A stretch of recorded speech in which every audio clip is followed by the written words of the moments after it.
questions here. Sure. The first on the incoming Israeli Minister of Defense. Does the Secretary have any plans to speak with him? Has that already occurred, if I missed that?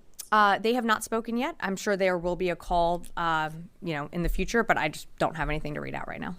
Secondarily, following up on the press conference last week in which Secretaries Austin and Blinken expressed that they saw progress from Israel on humanitarian aid into Gaza, but we're still looking for more. Tell us where it is this week. Do they feel satisfied with some of the progress that they've seen since making those remarks? I mean, no, not enough is being done. I think it's clear that the situation in Gaza, the humanitarian situation remains dire. That's something that Secretary Austin spoke to Minister Gallant about, and Minister Gallant was very supportive of helping get that humanitarian aid into Gaza. Is there enough that's gotten in? No, more needs to get in, and more crossings need to be open. A few weeks ago, you might remember that I mentioned that we are seeing more move out of the Erez crossing. That is a good thing, but it's not enough. And so that's something that with the incoming Minister of Defense, I'm sure the Secretary will, when he speaks to him, will be emphasizing as well. Jared.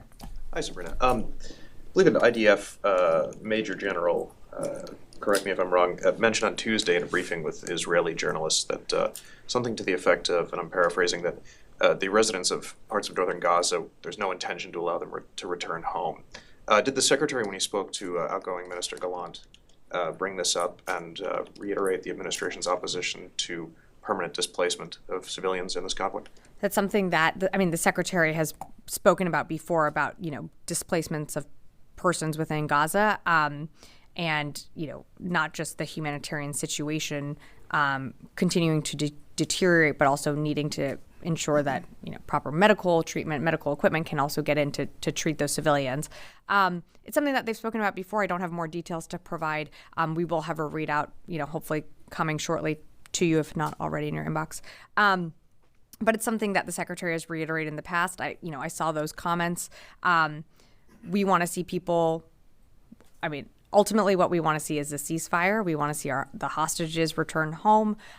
We want to see humanitarian aid get in. And of course, we want to see people be able to return to their homes wherever they might live, whether it be, in Gaza, on, the northern Israel border. We want to see people get back to where their lives are, of course. Do you see any evidence the Israeli military is preventing that at this time, or are there concerns within the administration that the Israeli military may not allow that? We haven't seen that.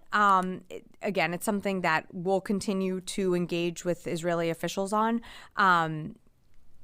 Of course, I think the biggest thing that the Secretary always is emphasizing, and not just the Secretary, but administration-wide, is the need for the ceasefire so we can get humanitarian aid in. That is and of course, securing the release of hostages. That is the most important thing that's top of mind for this administration.